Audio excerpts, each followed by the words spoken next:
what we want to do today is there's a larger initiative out there in Hawaii called Rediscovering Hawaii Soul. And it already has its own methodology, it already has its own way of thinking. It's articulated far deeper than we could ever do on our own. And what I want us to do is to attach ourselves to that wave, right? So we don't have to reinvent the wheel, right? What we can do is we can think about our own kuleana, our own vertical in the fabric of the socioeconomic sphere of Hawaii, and attach ourselves to the greater movement. And these three individuals plus Hannah, they all have thought through and have developed a methodology and a way of approaching a greater purpose with Hawaii, the betterment of Hawaii as the end goal, far deeper than we could on our own. So they're here today to get us to cross that line into not just the work that we do, but taking pride in the work that we do for our families and ourselves, but inherently taking pride in the work that we do because we actually inherently help Hawaii with the work that we do. Yeah. So I'll turn it over to Hannah.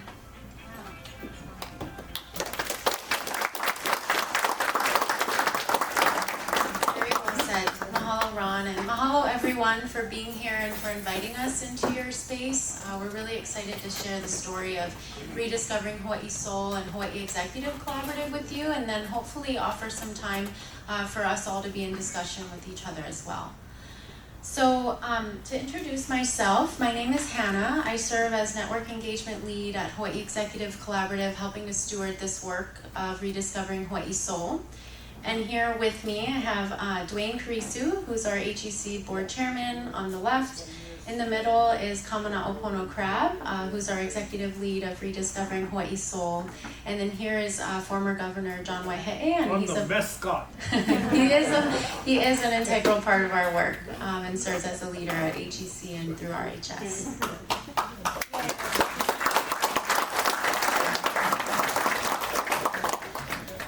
So to start, we did want to share a little bit about the origins of Hawaii Executive Collaborative, just to ground us, as well as because this story is really helpful in understanding how we ended up engaging with top leadership and also how we've shifted and expanded on this work.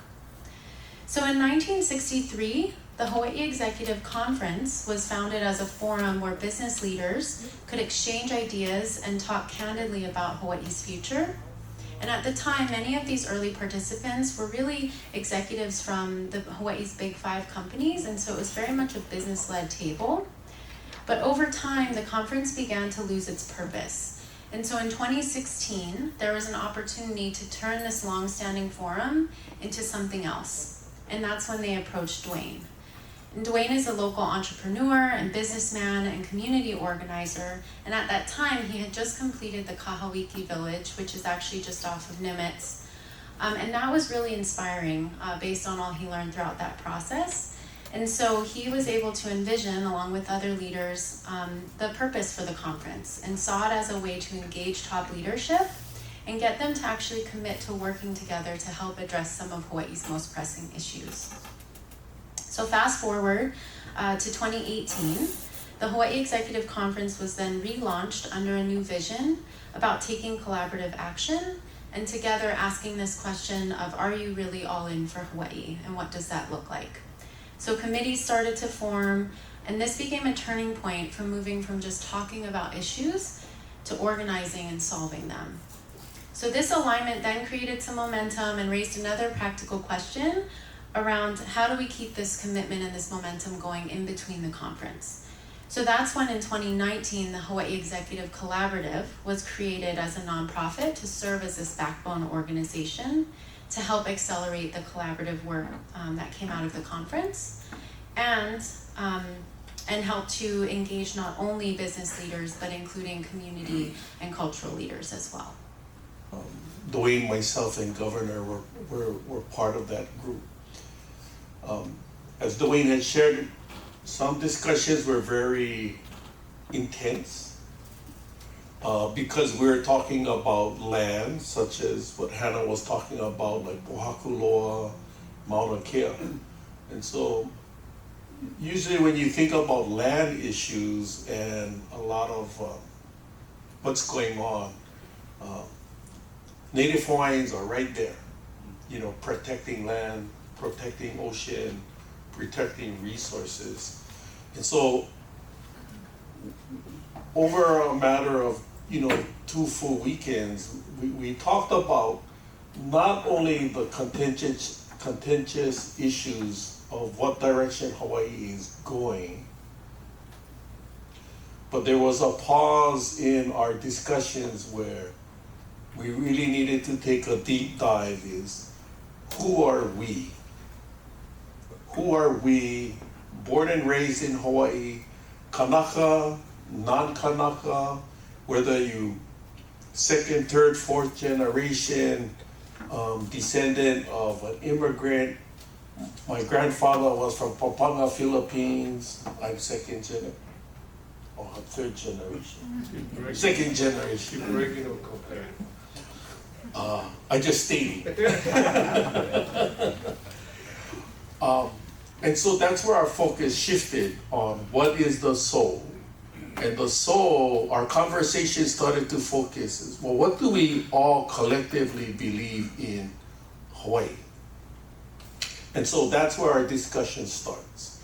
If you're born and raised here, whether you're Hawaiian or not, or descendant of immigrants, you moved here, lived here a long time, or even for a short term, and you have roots here. You live, work, and play, you have kids. What you're going to find out is Hawaii, we're pretty unique. One is we are not a big landmass like the mainland. We are an island archipelago. And because we are an island archipelago surrounded by ocean and water, and we have a finite land where we can travel. I was just talking with some friends, and I think I was talking to Ron, your wife, and she said, oh, her family got to travel 10 hours to go visit you folks. 10 hours is a long time for Hawaii. You can go around Hawaii about like 10 times. So because we live in an archipelago, our Native Hawaiian ancestors found a way how to best use these lands and water in a sustainable way. And also when there's conflict, they found ways to try to resolve other than just war. So that's what we wanted to get back to, and to raise our awareness that we all, born, raised, live here, work, play on islands. White sand, ocean, but because we live on islands, we have to adopt an island consciousness. Awareness of our environment. One reason is that our agriculture has gone down over the years. We no longer are an economy dependent on sugarcane, but now we import almost 90% of our produce. We only have 10% of the lands currently in operation for agriculture, including cattle. So that's another reason to be concerned, is because of global warming, where we are not as self-reliant as we used to be, okay? So having an island consciousness awareness is very important of where we live, from Mauka to Makai. And because we live in islands, we typically are more reciprocal. In Hawaii we call aloha aku, aloha mai. Hana ino aku, hana ino mai. You give aloha, kindness, compassion, and respect. In turn, you shall receive them. If you're not as kind and compassionate, you could get false cracked. Right, Governor? Just like that. Right. So those are the pillars of our framework, and this framework was with the input of Native Hawaiian elders, everyone else who had participated. because we were having a common discussion of what we all share in common in Hawaii. We love Hawaii. We're from an island archipelago surrounded by the Pacific Ocean in the north here. And it's important to have this reciprocal relationship amongst each other, but mostly our relationship with the land, our environment, our families and communities. So our values really include kaia'ulu, which is community, and the kind of community that you know your neighbors, you know who they are, you know the kupuna, you know the elders in your community. You also know who not doing so good in the community. If there is like another storm or kona lo, you know who to go help. That's the kind of selflessness community we're talking about and want to return to. So understanding who your community is very important. Aina momona. Aina momona means an abundant land, meaning you are able to produce for your community, your island. And right now, because we're importing food, we need to kind of begin to shift our mindset towards more initiatives around increasing agriculture and how do we provide for ourselves. For example, if there was a major hurricane, and this is an El Nino year, if we had a hurricane, there are only enough resources in the state of Hawaii that can subsist or carry us on for our population for 2 weeks. So if Matson cannot make it to here, we only have 2 weeks of resources for everybody here in Hawaii. So what will you do? Is your family ready? Can you rely on your community? So those are the kind of questions we're talking about. Next, communities need leadership. And so that's why we talk a lot about opuali'i. Opuali'i is a Hawaiian term for a chief or king that is very compassionate, that is courageous, and works for the benefit of providing for the community. And so that's a standard. And in many of our chants and songs, some of the greatest chiefs were talked about in our songs. Like, Umi Aliloa, Kamehameha, Pi'ilani, Manokalani Po, Kaku'i Hewa. And so, because they're great chiefs, they provided a lot of prosperity. And that's where we want to get to about Hawaii. We want a prosperous Hawaii. And you are part of that vision, We also talk a lot about pilina. Pilina in terms of our relationship with each other as people, but our relationship to the land, our relationship to the ocean, our relationship to the environment. One of the examples in our gathering 4 years ago that was brought up is that we noticed when COVID hit, very limited people could go down to the ocean. But there are reports coming in from all over the islands, is that limo came back, certain fishes returned to the reefs, and in a way, the aina and the ocean and the environment began to heal itself. And so those are real signs that we needed to pay attention to begin thinking about. When we think about reciprocity in Hawaii, that's what we talk about in terms of malama aina, aloha aina. We have to take care of the land, and in return, the land takes care of us. Lastly, I shared about aloha, not just the aloha, the Hawaii Visitors Bureau aloha. Aloha in terms of being authentic and wanting to help people in need. You saw that in the Kona Lo a lot. Community people just going out there saving their neighbor. You had nonprofits, you had churches, you had sports teams all working together to save one another, is because we're in an island community.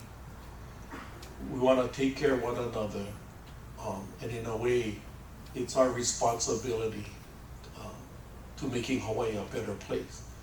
These are the values that we collectively agreed to and felt that this is what Hawaii is all about.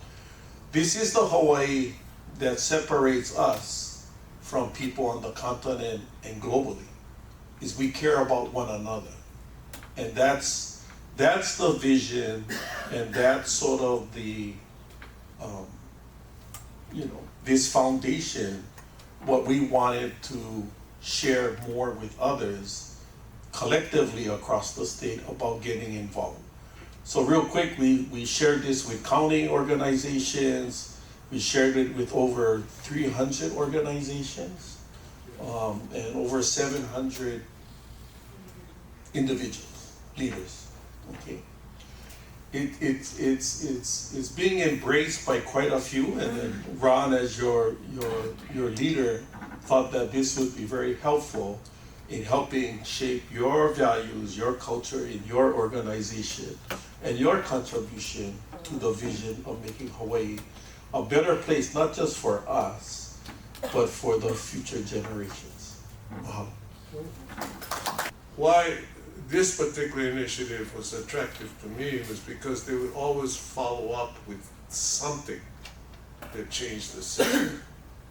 Because if you keep doing the same thing over and over again, you get the same results. I mean, that's, I don't know. I mean, so, yeah. Why am I involved? Because I think we need a revolution. We have to change things. Otherwise, we end up like the Hawaii he described, right? And that's what's happening now. I mean, we talked about diaspora, people leaving. More people leaving now than 10 years ago. So, what are we going to do about it? If we actually like this place, what are we going to do about it? So yeah, that's why I got involved. Plus it's good, it's fun to listen to Dwayne and coming out with all that. When we had a group of 40 people, and I said these were all really bold people. The person that we brought in to help from South Africa, to help kind of frame what we're doing, probably a day and a half, 2 days into what we're doing. He pulled some of us on the side, like Kamanao, me, some other, probably Gov, I don't know who else, and said, I've been doing this work since 1992. He said, I've stopped people from killing each other. I've stopped countries from getting into civil war. But I've never been in a place like this where people were so far apart in the way they felt about each other and about the views that they had. I never seen anybody get together so quickly and so amicably. And he said, and this is a testament to the people of Hawaii. He said, Hawaii leads the world. He didn't say Hawaii will lead the world. He said, you gotta keep at this because Hawaii leads the world. And it's not about us, it's about us, it's about all of us. Because we have to realize that we're very special people. And I think that's the reason why Ron asked us to be here, because I know in talking to Ron that he sees all of that in all of you. And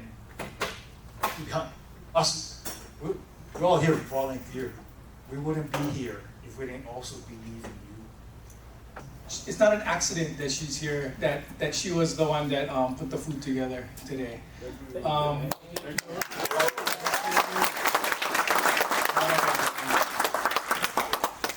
But it was very intentional that she put the food together. And the reason why is because if there's anyone in Hawaii that knows what their contribution is, their skill is, that is actually in service of a higher good, it's Auntie Tammy. And just as a brief introduction, she was she is or was a leader in the Aipono movement and is still leading the way in the Aipono movement here in Hawaii, bringing back traditional foods back into our diet. She takes care of the keiki all over Hawaii, with making sure that they're all fed the kupuna, and all of us for occasions like this.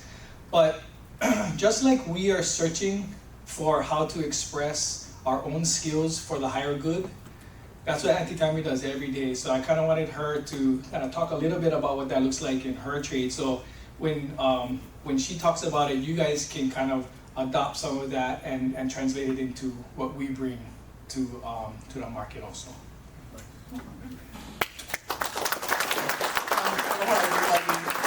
So, in my daily work, we not just show up with all the food and we just going to feed everybody. The work that you guys do affects what I do. And what I do affects everybody that I get to feed. Right, from keiki to kupuna. It's a huge spectrum on my daily work. Every single day I gotta show up. When I first started my business, I told my dad, "Oh, Dad, I think I want to start one catering business." He go, "Okay, sweetheart, go, you're going, but don't forget who your community. Make sure you show up for your community." I have never not showed up for my community. I show up for my community every single day, no matter what community that is. But all of our connections, all of our kuleana that every single one of us in this room show up and do every single day, right? Even on our day off, when our boss calls us and say, "Hey, we got another project, we gotta get them done now." Just go work, no grumble, just go, because it's obviously important, right? It's obviously important.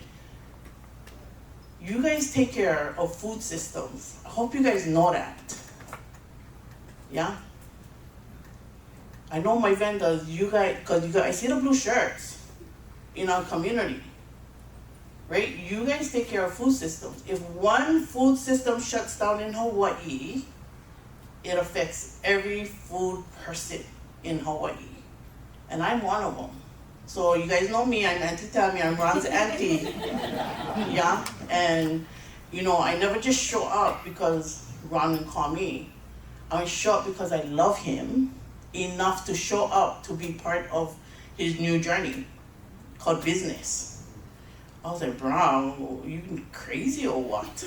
But, he cares enough about Hawaii, about you guys, about what he gets to impact on a daily basis, and he got to show up, and he was able to do that.